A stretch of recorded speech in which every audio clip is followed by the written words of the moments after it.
Sutioso dukung copot Wapres, desakan Purnawirawan TNI gantikan Gibran dianggap tak bisa urus negara. 8. Mengusulkan pergantian wakil presiden kepada MPR. Karena keputusan MK terhadap pasal 169 huruf Q Undang-Undang tentang Pemilu telah melanggar hukum acara MK dan Undang-Undang Kekuasaan Kehakiman. Presiden mendengarkan, tapi tidak hanya satu sumber kemudian Presiden mengambil keputusan, mengambil kebijakan. Harus banyak sumber-sumber lain yang beliau dengarkan. Juga beliau mengambil keputusan bukan hanya fokus pada satu bidang, banyak bidang-bidang lain yang harus dipertimbangkan Presiden sebelum mengambil keputusan. Artinya ini dipaksa, itu saya bilang tadi, sayang sekali Pak Wapres ini dipaksa untuk naik kelas yang nggak dia mampu itu. Disuruh ngomong, lama-lama disuruh ngomong human security, disuruh ngomong environment ethics, macam-macam yang akhirnya bolong itu. Kasihan tuh. Mantan Kepala BIN Sutioso ikut mendukung tuntutan dari Forum Purnawirawan TNI mengenai usul penggantian Wakil Presiden Gibran Rakabuming Raka. Dalam sebuah podcast, Sutioso menyebut bahwa ia punya kekhawatiran yang sama bahwa nantinya Gibran harus memimpin Indonesia. Kita doakan Presiden Prabowo Subianto selamat, sehat, bahkan 1 periode lagi.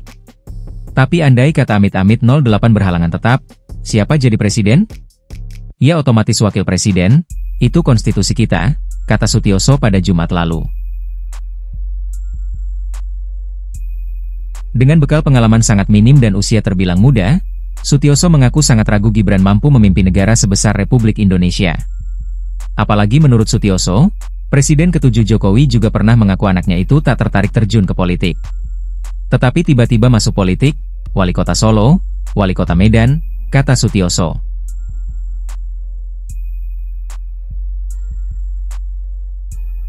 Hingga akhirnya, setelah 2 tahun memimpin Solo, Gibran maju Pilpres 2024 mendampingi Prabowo Subianto secara kontroversial. Desakan mengenai pemaksulan Gibran sebelumnya disampaikan oleh ratusan purnawirawan TNI yang bergabung dalam Forum Purnawirawan TNI. Setidaknya ada 8 tuntutan yang mana satu diantaranya mengusulkan pergantian Wakil Presiden Gibran Rakabuming Raka kepada MPR dengan alasan keputusan MK terhadap pasal 169 huruf Q Undang-Undang Pemilu telah melanggar hukum acara MK dan Undang-Undang Kekuasaan Kehakiman. Lembar tuntutan itu juga ditandatangani Jenderal TNI Purnawirawan Fachrul Razi, Jenderal TNI Purnawirawan Tiasno Soedarto, Laksamana TNI Purnawirawan Slamet Soebijanto, dan Marsekal TNI Purnawirawan Hanafi Asnan hingga mantan Wakil Presiden Jenderal TNI Purnawirawan Tri Sutrisno. Di tengah upaya bangsa menata transisi pemerintahan, publik kembali disuguhi drama politik yang tak perlu. Sekelompok purnawirawan TNI menyerukan pemecatan Gibran Rakabuming Raka dari posisi Wakil Presiden terpilih. Tudingan pelanggaran administratif yang dijadikan alasan pemecatan terasa lebih politis ketimbang yuridis. Di saat negeri ini membutuhkan ketenangan dan arah yang jelas, justru mereka yang harusnya jadi sosok panutan memilih menabuh genderang kegaduhan.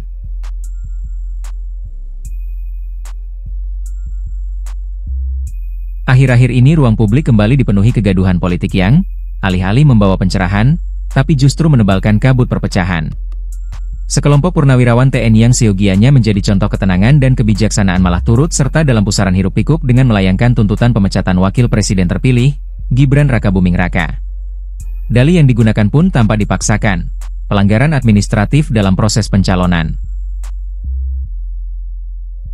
Tentu kita tidak menutup mata terhadap pentingnya etika dan hukum dalam kontestasi politik. Namun, saat sebuah gugatan kehilangan proporsinya, bahkan terkesan mengada-ada, maka yang muncul bukanlah keadilan, melainkan kegaduhan. Kita justru patut bertanya, untuk siapa sebenarnya tuntutan ini diajukan?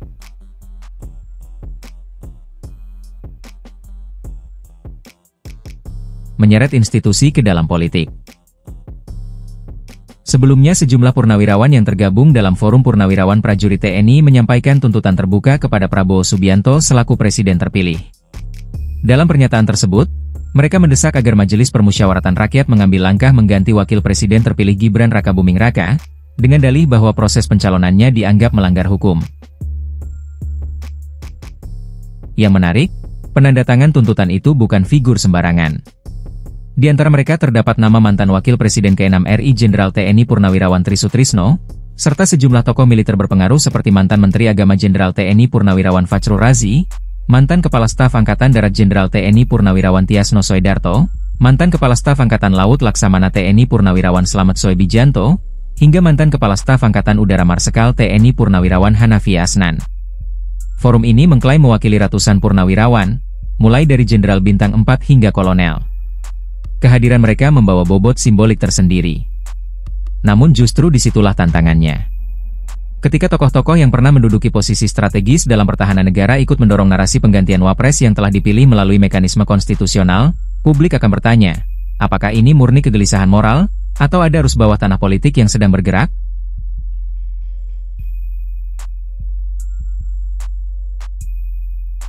TNI sebagai institusi sejatinya telah menetapkan garis tegas, netral dalam politik praktis. Maka ketika para purnawirawan yang notabene masih memiliki jejaring kuat dalam tubuh militer bersikap seolah menjadi oposisi formal terhadap hasil pemilu, publik bisa menilai ini bukan hanya soal hukum, tapi juga manuver politik. Dan celakanya, manuver semacam ini hanya menambah runyam suhu demokrasi yang sedang rapuh.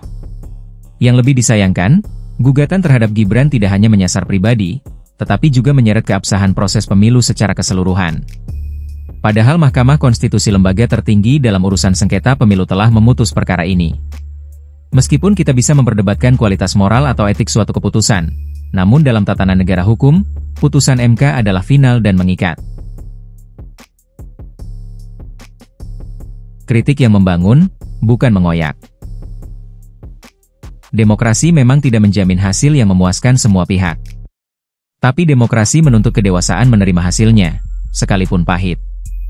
Apabila setiap ketidakpuasan direspons dengan seruan pemecatan atau delegitimasi, maka kita sedang menggali lubang bagi kehancuran sistem itu sendiri. Justru saat ini bangsa ini lebih membutuhkan suasana tenang untuk memulai transisi pemerintahan dengan baik. Fokus utama mestinya bukan pada tarik-menarik kursi kekuasaan, tapi bagaimana pemerintahan baru bisa menjawab tantangan ekonomi, ketimpangan sosial, dan situasi geopolitik yang kian mencekam. Kritik tetap penting. Bahkan harus. Namun, kritik yang membangun bukan yang menyeret institusi ke tengah badai, apalagi menggiring publik pada ilusi bahwa semua hasil demokrasi bisa dibatalkan hanya karena tidak sesuai dengan harapan sebagian pihak. Para purnawirawan yang kini tampil di ruang publik sesungguhnya memiliki posisi istimewa. Dengan pengalaman, reputasi, dan kebijaksanaan yang mereka miliki, kontribusi strategis bisa diberikan dalam bentuk nasihat, evaluasi, dan pemikiran kebangsaan yang mencerahkan. Bukan dalam bentuk tuntutan emosional yang berpotensi memecah belah.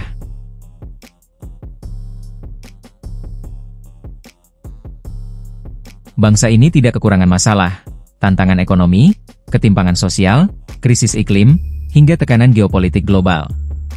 Yang dibutuhkan justru ketenangan politik dan kepemimpinan yang transformatif. Bukan kegaduhan baru yang hanya memperpanjang deret frustrasi publik terhadap elit. Seperti dikatakan Aristoteles, orang yang terus mencari kesalahan orang lain akan kehilangan waktunya untuk memperbaiki dirinya sendiri. Dalam konteks ini, energi bangsa semestinya diarahkan pada pembenahan masa depan, bukan pengulangan sengketa masa lalu. Transisi pemerintahan adalah momen penting untuk meletakkan fondasi baru yang lebih kuat. Sedangkan tugas kekuasaan bukan memperbaiki kesalahan di masa lalu, tetapi memperbaiki arah untuk masa depan.